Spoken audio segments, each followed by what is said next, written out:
quiero hablarte de las tres tentaciones de Jesús. Sí, de eso es de lo que quiero hablarte en estos minutos. No te desconectes, más bien que nadie te distraiga. Invita a otros ahí en el entorno de la casa para que se acerquen a escuchar esto. Y sé que por el Espíritu Santo sus vidas van a ser ministradas y el Señor va a hacer algo hermoso en sus vidas. Las tres tentaciones de Jesús. ¿Dónde encontramos eso? Bueno, eso lo vemos en el Evangelio de Mateo, en el capítulo 4, los versículos del 1 en adelante, versículos del 1 al 11 básicamente, y quiero leerlo para que nos formemos una idea de todo lo que sucedió. La Biblia dice: luego el Espíritu llevó a Jesús al desierto para que allí lo tentara el diablo. Durante 40 días y 40 noches ayunó y tuvo mucha hambre. En ese tiempo el diablo se le acercó y le dijo: si eres el Hijo de Dios, di a estas piedras que se conviertan en pan.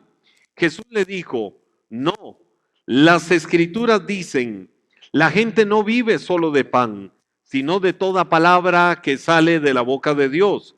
Después el diablo lo llevó a la santa ciudad, Jerusalén, al punto más alto del templo, y dijo: si eres el Hijo de Dios, tírate, pues las Escrituras dicen, Él ordenará a sus ángeles que te protejan y te sostendrán con sus manos para que ni siquiera te lastimes el pie en una piedra. Jesús le respondió: las Escrituras también dicen, no pondrás a prueba al Señor tu Dios. Luego el diablo lo llevó a la cima de una montaña muy alta y le mostró todos los reinos del mundo y la gloria que en ellos hay. Te daré todo esto, dijo, si arrodillado me adoras. Vete de aquí, Satanás, le dijo Jesús, porque las Escrituras dicen, adora al Señor tu Dios y sírvele únicamente a Él. Entonces el diablo se fue y llegaron los ángeles a cuidar a Jesús. Ese es el tema que quiero compartir en este momento y quiero que lo internalices, quiero que lo lleves a lo más profundo de tu corazón. Las tres tentaciones de Jesús. Ahora, ¿qué es tentar? Vamos primero a armar un poco la idea de lo que es tentar.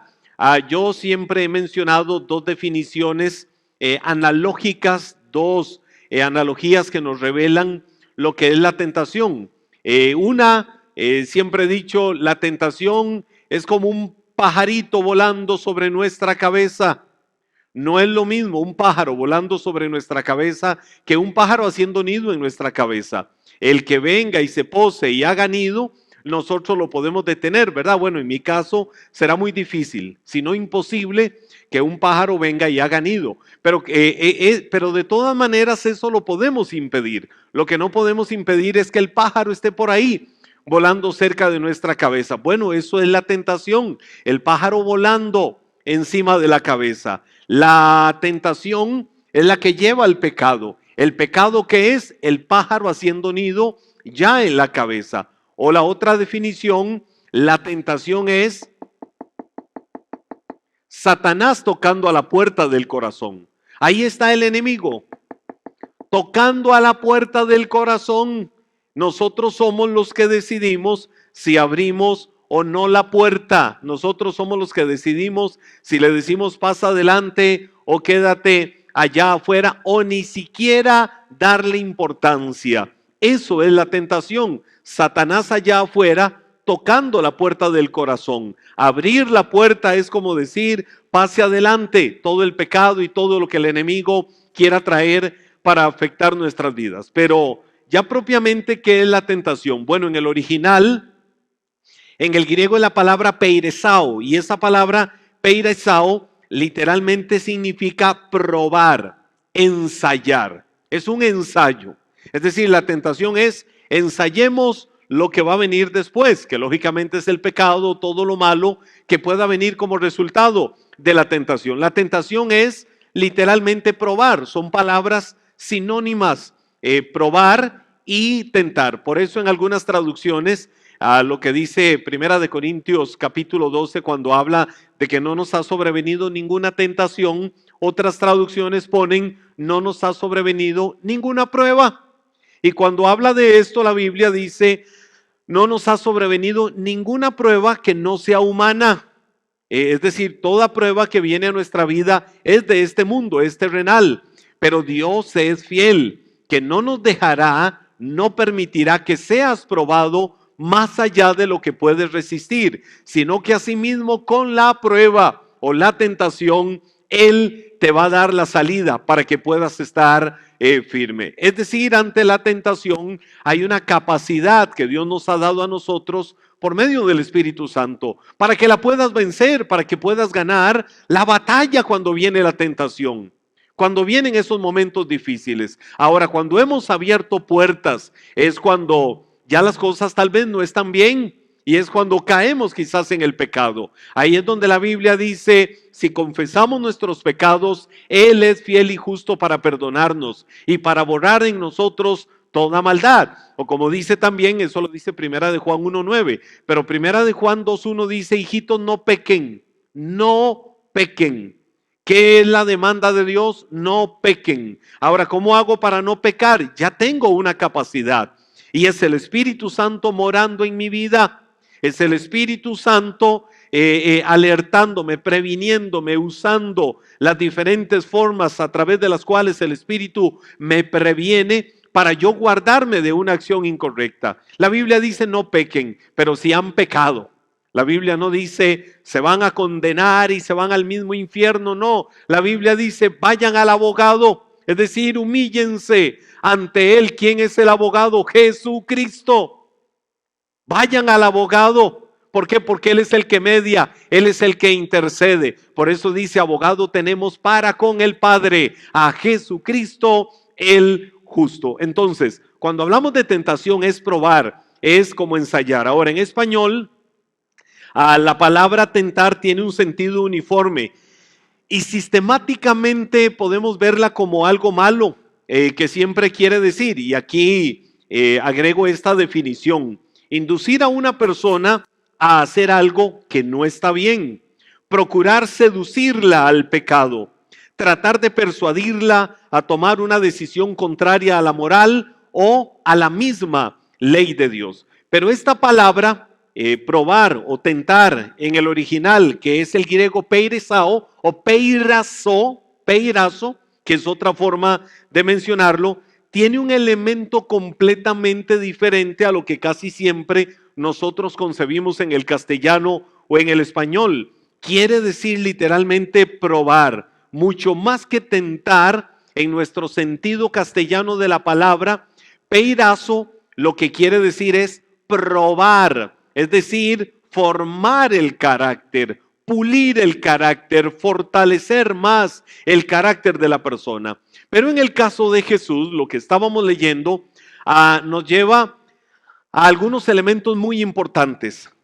¿Cómo fue la tentación de Jesús? Cuando hablamos de la tentación de Jesús, tenemos que ver primero algunas generalidades, tenemos que ver algunos elementos muy importantes que están ahí. Por ejemplo, antes de Jesús haber sido tentado por Satanás, lo vemos en el Evangelio de Mateo capítulo 4, lo que acabamos de leer. De hecho está el paralelo de Lucas capítulo 4, también donde Jesús se habla de la tentación de Satanás. Pero en Mateo capítulo 3 nos encontramos un elemento fundamental que tiene que ver con la tentación de Jesús, y fue la investidura previa que él tuvo del Espíritu Santo con el bautismo. Eso fue como preparándolo para la tentación. Si yo voy a la palabra, quiero llevarte un momento al Evangelio de Mateo ahora, pero ahí en el capítulo 3, en el verso 16, mira lo que la Biblia dice. Es algo conocido y sucedió previo a que Jesús se fuera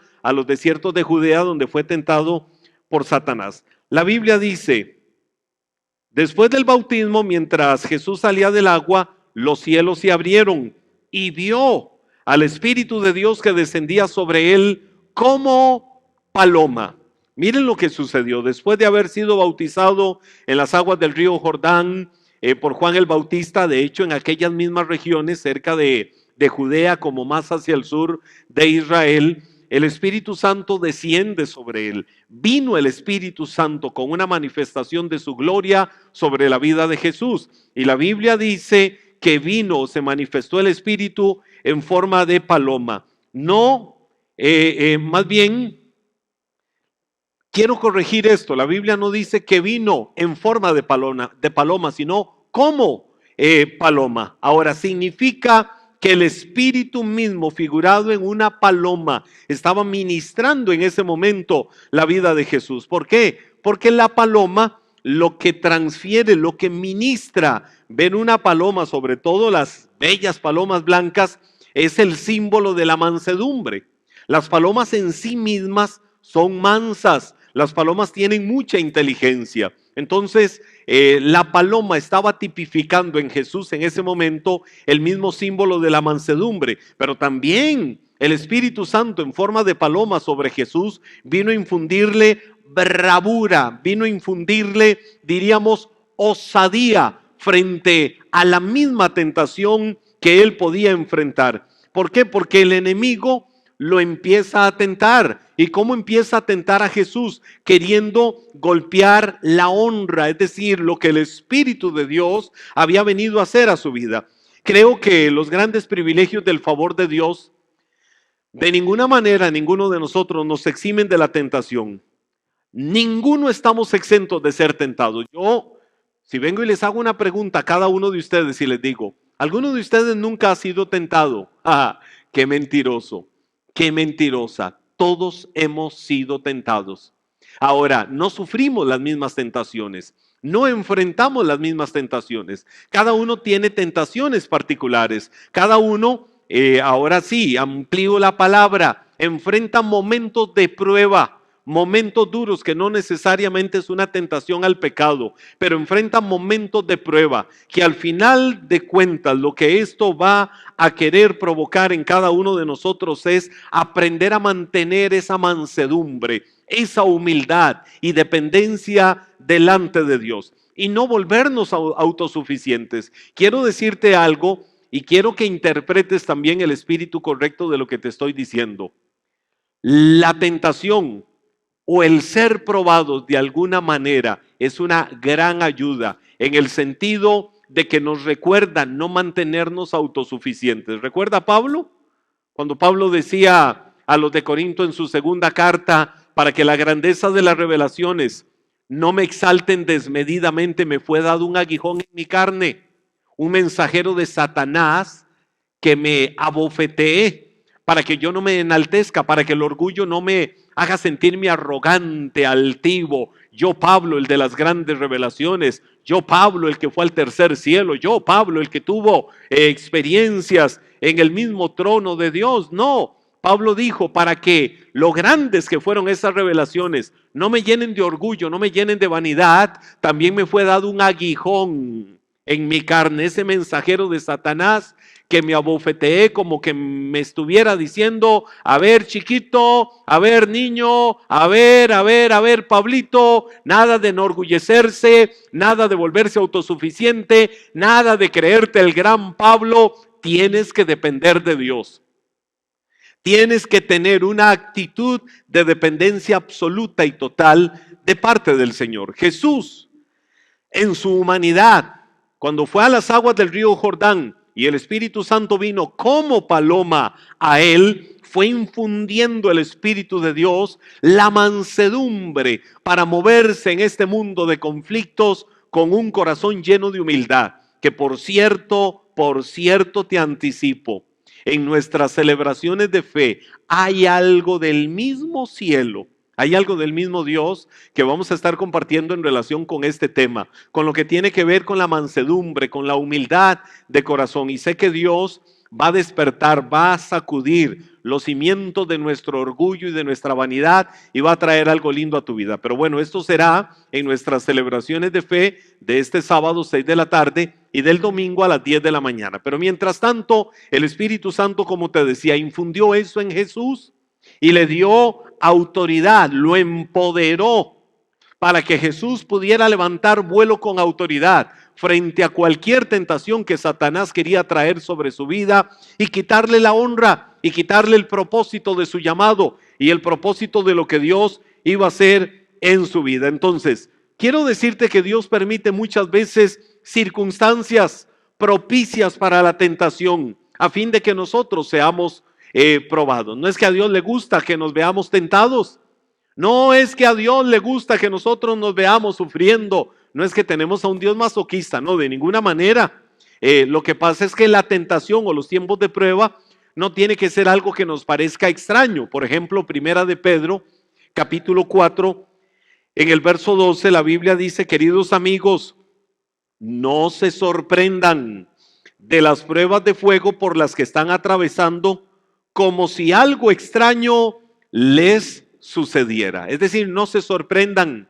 Si viene el fuego, la Biblia dice que es fuego y el fuego quema, ¿verdad? Entonces las tentaciones lo que están provocando es como que te sientas quemándote frente al deseo, la concupiscencia a la que te quiere impulsar ese momento de tentación. Entonces la Biblia dice, no es algo extraño, es decir, como algo que no sabemos qué es. Tenemos que verlo como algo normal en nuestro caminar, pero sí también tiene que ser normal enfrentarlas con firmeza y ganarlas. El mismo Pedro, en esa primera carta, pero en el capítulo 5, en los versos 8 y 9, escucha esto, como la Biblia lo dice: estén alerta. ¿Puedes decirlo conmigo? Estén alerta, cuídense de su gran enemigo, el diablo. Así lo dice la Biblia, porque anda al acecho como león rugiente, buscando a quien devorar. En eso anda Satanás, anda al acecho como un león rugiente, buscando a quien devorar. Y dice el verso 9 de Primera de Pedro capítulo 5, manténganse firmes contra él y sean fuertes en su fe. Recuerden que su familia de creyentes en todo el mundo también está pasando por el mismo sufrimiento, es decir, el fuego de la prueba. Entonces la prueba no tiene que ser algo extraño a nuestras vidas. Si el mismo Jesús la enfrentó, si el mismo Jesús la vivió, más bien la tentación de Jesús de alguna manera significa identificación con cada uno de nosotros. Eso quiere decir la misma tentación que Jesús vivió. Y si no, quiero llevarte en la misma Biblia al libro de Hebreos. En el libro de Hebreos, en el capítulo 4, verso 15, quizás nunca habías escuchado este versículo o nunca le habías puesto atención o nunca lo habías visto en esta dimensión. Pero la Biblia dice, Hebreos capítulo 4, desde el verso 14, por lo tanto, ya que tenemos un gran sumo sacerdote, está hablando de Jesús, que entró en el cielo, Jesús el Hijo de Dios, aferrémonos a lo que creemos.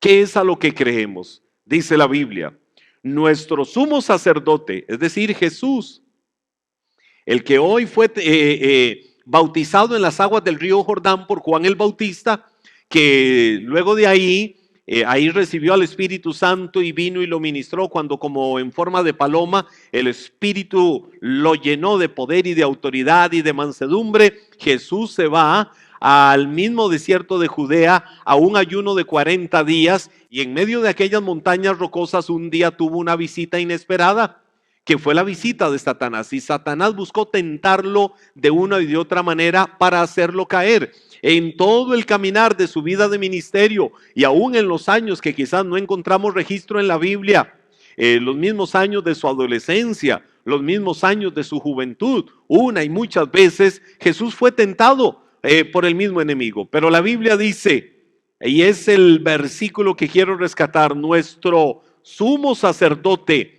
comprende nuestras debilidades, porque enfrentó todas y cada una de las pruebas que enfrentamos nosotros. Sin embargo, Él nunca pecó. Así que acerquémonos confiadamente o con confianza al trono de la gracia de nuestro Dios. Allí recibiremos su misericordia y encontraremos la gracia que nos ayudará cuando más la necesitamos. ¿Se dan cuenta que nosotros podemos caminar firmes, que nosotros podemos tener nuestra mirada muy en alto? Porque nuestro gran sumo sacerdote, Jesús, el que fue tentado allá en los desiertos de Judea por el mismo Satanás, el que vivió una y otra vez, te puede considerar. Él sabe que eres débil muchas veces para muchas situaciones. Ahora, el que sepa que eres débil no significa que lo va a aplaudir. No, más bien es que no te va a condenar, no te va a juzgar, no te va a señalar. Eso lo hace el hombre.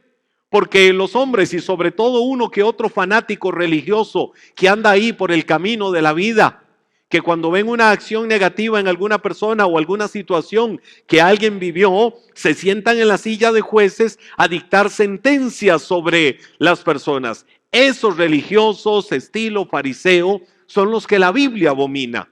Nuestro corazón tiene que ser un corazón de misericordia. Nuestro corazón tiene que ser un corazón envuelto en la gracia y en el amor de Dios, ayudando al débil, a levantarlo, a fortalecerlo, a restaurarlo, a decirle que vas para adelante sin distinción, sabiendo que esa persona necesitó la gracia, el perdón y la salvación de Dios como cada uno de nosotros la ha necesitado. Entonces, en Jesús podemos acercarnos a Él, porque Él entiende nuestra debilidad, confiadamente al trono de su gracia, y la Biblia dice, es allí donde podemos alcanzar misericordia en medio de la situación que estamos viviendo, y Él nos puede socorrer a cada uno de nosotros. Ahora, ¿cómo fueron esas tentaciones de Jesús? En pocos minutos. Yo les decía que son 3 tentaciones que Jesús tuvo que enfrentar en aquellos momentos. Ahora, la tentación de Jesús entonces, número 1, representa identificación con nosotros, que fue lo que acabamos de ver. Él demostró en el Evangelio de Mateo capítulo 4 verso 12 ser un ser humano como cualquiera de nosotros, y como todos los que en este momento están conectados conmigo, como yo mismo. Él demostró ser un humano como cualquiera, y lo ratifica el verso 2 del Evangelio de Mateo en el capítulo 4, donde dice así, Evangelio de Mateo capítulo 4, verso 2, durante 40 días y 40 noches ayunó y después tuvo mucha hambre. Es decir, mostró en ese detalle de tener hambre su humanidad. Jesús la demostró ahí. Entonces, Él puede compadecerse. Satanás escogió, mira esto, Satanás escogió un momento físicamente de debilidad en Jesús para tentarlo. Fue como decir, este es el momento oportuno. Jesús tiene hambre. Voy a ofrecerle los grandes banquetes. Voy a ofrecerle la gran comida. Esto es como ir al supermercado con mucha hambre. Y entonces agarras el carrito en el supermercado y vas conduciéndolo ahí por todos los pasillos del supermercado, el carrito, y tal vez ibas a comprar 3, 4, 5 cosas. Cuando llegas a la casa dices, ¿en qué momento compré tantas cosas? ¿En qué momento compré tanta comida? Hasta comida de la que no había necesidad. Porque el hambre inconscientemente te puede llevar por esa debilidad física a comprar cosas. De todo te vas a antojar, hasta de lo que no te gustas te vas a antojar.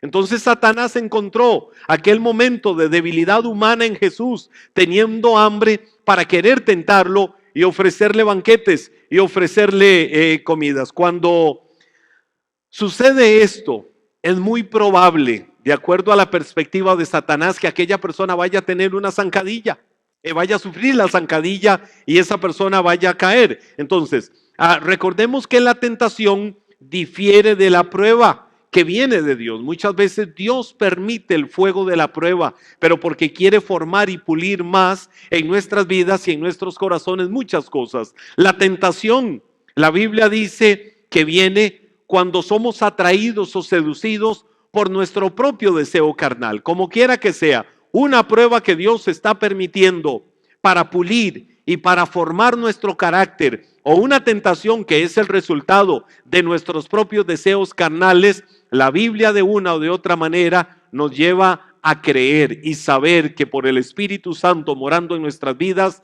tenemos poder y autoridad para doblegarla y ganar esas batallas. Ahora, en el versículo 3 del Evangelio de Mateo, en el capítulo 4, la Biblia dice, en ese tiempo el diablo se le acercó y le dijo, si eres el Hijo de Dios, dile a estas piedras que se conviertan en pan. Es decir, Satanás ministró el corazón de Jesús y ministró la razón en ese momento.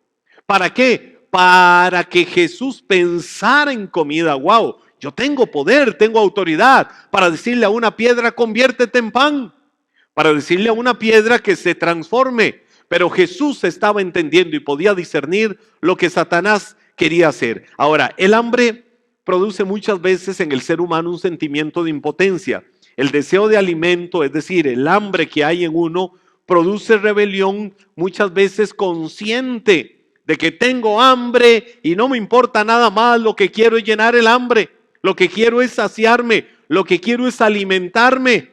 Y entonces muchas veces el ser humano tiende a indisponerse por el hambre que hay. Jesús mismo sabe que él tiene hambre, pero prefiere el uso de la misma razón que le llevó al desierto a ayunar, a buscar de Dios, antes que aceptar la propuesta del tentador, antes de aceptar la propuesta de Satanás. Entonces, Jesús entendió que Satanás lo que quería era tentarlo. Y él en lo que pensó fue en su fin ulterior. Es decir, acabo de ser lleno del mismo Espíritu Santo. Acabo de vivir una experiencia extraordinaria. Me voy al desierto de Judea y mi propósito, mi visión clara es ayunar, es buscar la presencia del Padre, es ver la gloria de Dios en mi vida, es saber que el Espíritu de Dios vino sobre mí y me ha preparado para extender el reino de Dios en la tierra. Si Jesús perdía de vista eso ante el hambre que sentía, y era un hambre abrumadora, y Satanás ofreciéndole pan, Jesús cedía, pero perdía el propósito por el cual estaba ahí. Que no se pierda el propósito de tu vida por el pan que muchas veces el enemigo quiere ofrecerte, pero que de una o de otra manera lo que quiere provocar es sacarte del propósito de Dios para tu vida. Ahora, los versículos 5 y 6 del Evangelio de Mateo, que ya lo habíamos leído, nada más refresco esto que dice: después el diablo le llevó a la santa ciudad, Jerusalén, al punto más alto del templo y le dijo: si eres el Hijo de Dios, tírate, pues las Escrituras dicen, Él ordenará a sus ángeles que te protejan, que te sostengan con sus manos, para que ni siquiera te lastimes el pie con una piedra. Primero Satanás con el hambre atacó el corazón y atacó la razón de Jesús. Ahora en esta segunda tentación, Satanás está atacando el alma. Está atacándole el alma a Jesús. ¿Por qué? Porque yo recuerdo la tentación, lo que la Biblia menciona en el Antiguo Testamento, la tentación del pueblo de Israel en el desierto. El pueblo en el desierto no entendió en algún momento que Dios caminaba con ellos y desafiaron a Dios.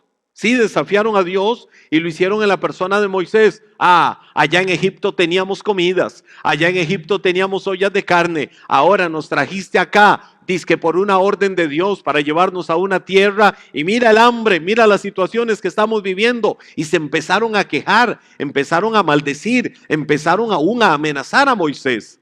¿Por qué cosa? Por el hambre que había en ellos. Ellos no entendían que aquel era un momento de prueba, que Dios estaba probando sus corazones, pero que la gracia de Dios era tan grande que les iba a mandar el maná en el desierto. Y así sucedió, 40 años en el desierto, y ahí se mantuvieron viendo la gloria de Dios. Entonces, ellos no razonaron lo que estaban viviendo. Jesús, cuando Satanás le ofreció las glorias del mundo, entendió que estaba atacando su alma. ¡Wow!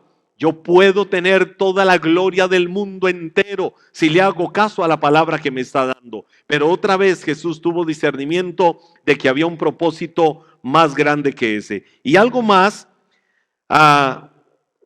Satanás viene y le ofrece a Jesús riqueza y le ofrece poder. Los versículos 8 y 9 del Evangelio de Mateo, ya lo habíamos leído, pero vuelvo a refrescar esto. Dicen: cuando el diablo lo llevó a la cima de una montaña muy alta, le mostró todos los reinos del mundo y la gloria que en ellos hay. Te daré todo esto, dijo, si te arrodillas y me adoras. ¿Qué fue lo que Jesús le dijo ahí radicalmente? Vete de aquí, Satanás. Le dijo Jesús, porque las Escrituras dicen: adorarás al Señor tu Dios y sírvele únicamente a Él. Satanás le ofreció toda la riqueza y el poder. Ahora te voy a decir algo. El diablo estaba distorsionando la palabra, porque Cuando, por ejemplo, le dijo que se lanzara desde aquella montaña, que el pináculo del templo, le dijo, Él mandará a sus ángeles que estén cerca de ti para que te sostengan y para que tu pie no tropiece en piedra. ¿Qué estaba haciendo Satanás? Mencionándole la Biblia. Satanás lo que hizo fue agarrar lo que dice el Salmo 91, versículo 11, y se lo mencionó literalmente a Jesús. Cualquiera sin discernimiento, sin tener un propósito claro en su vida, va a decir, wow, me está mencionando la Biblia, me está mencionando la palabra, es verdad, le voy a creer. No, no, no, no, no, no, mucho cuidado. Satanás estaba sacando de contexto la palabra. Estaba mencionando la literal, pero le había cambiado el espíritu. Y aunque lo dijera literal, tal y como dice el Salmo 91, verso 11, le cambió el espíritu a lo que estaba diciendo. Entonces el contexto se distorsionó totalmente y Jesús entendió que era una mentira de Satanás. Pero eso me lleva a una reflexión. Satanás como que constantemente, permanentemente está estudiando la Biblia. Está leyendo las Escrituras. ¿La habremos leído nosotros? ¿Nos habremos alimentado de las verdades de Dios? ¿Habremos permitido que el Espíritu de Dios ministre en nuestras vidas y nuestros corazones? ¿Hoy has ido a la Biblia? ¿Hoy has ido a la palabra y le has dicho al Espíritu de Dios, quiero que me hables, quiero que me ministres, quiero que mi corazón rebose de bendición por la obra tuya en mi vida? Satanás lo hacía de una o de otra manera. Satanás lo hace y lo seguirá haciendo. Ir a la Biblia, estudiar la Biblia, pero lo hace para cambiarle el espíritu, para sacarla de contexto y usar la misma palabra para, engañando, tentar a la gente y que se aparten del propósito de Dios para sus vidas. Que no sea el caso tuyo, que no te suceda a ti, sino que más bien con la dirección del Espíritu Santo y con la revelación de Dios, Él pueda ministrar tu vida y su palabra pueda provocar una literal transformación en tu corazón. Por eso Jesús, con discernimiento, pudo pararse firme y decirle, apártate de mí, Satanás, porque me eres tropiezo. Pudo decirle, Satanás, vete de aquí, porque al Señor tu Dios adorarás y a Él solo servirás. Pudo decirle a Satanás con firmeza, no solo de pan vivirá el hombre, sino de toda palabra que sale de la boca de Dios. Jesús vivió tentaciones, Jesús vivió momentos duros, según lo que revela el Evangelio de Mateo capítulo 4, pero Jesús en su humanidad te puede entender. Jesús por eso puede saber cuáles son tus debilidades y compadecerse cuando con un corazón humillado vienes a su presencia y le dices, Señor, yo quiero que me hables, yo quiero que me ministres, yo quiero que tomes estas áreas de mi vida, que tomes estas áreas de mi corazón, Señor, y las puedas cambiar para que en mi vida yo pueda hacer tu voluntad. Padre, hoy en el nombre de Jesús bendigo a cada persona que ha recibido esta palabra. Cada persona que ha recibido este consejo de tus verdades infalibles, quiero que le bendigas, quiero que les ministres, Señor, con nuevo ánimo, Señor, que cada uno sea fortalecido, el que está débil, el que está siendo tentado, el que está viviendo momentos de adversidad, el que está confundido, confundida, no sabiendo qué decisiones tomar en su vida. Señor, el que ha venido abriendo su corazón para ceder a la tentación y a muchas cosas, yo te pido ahora mismo, Dios, que le fortalezcas en el nombre de Jesús.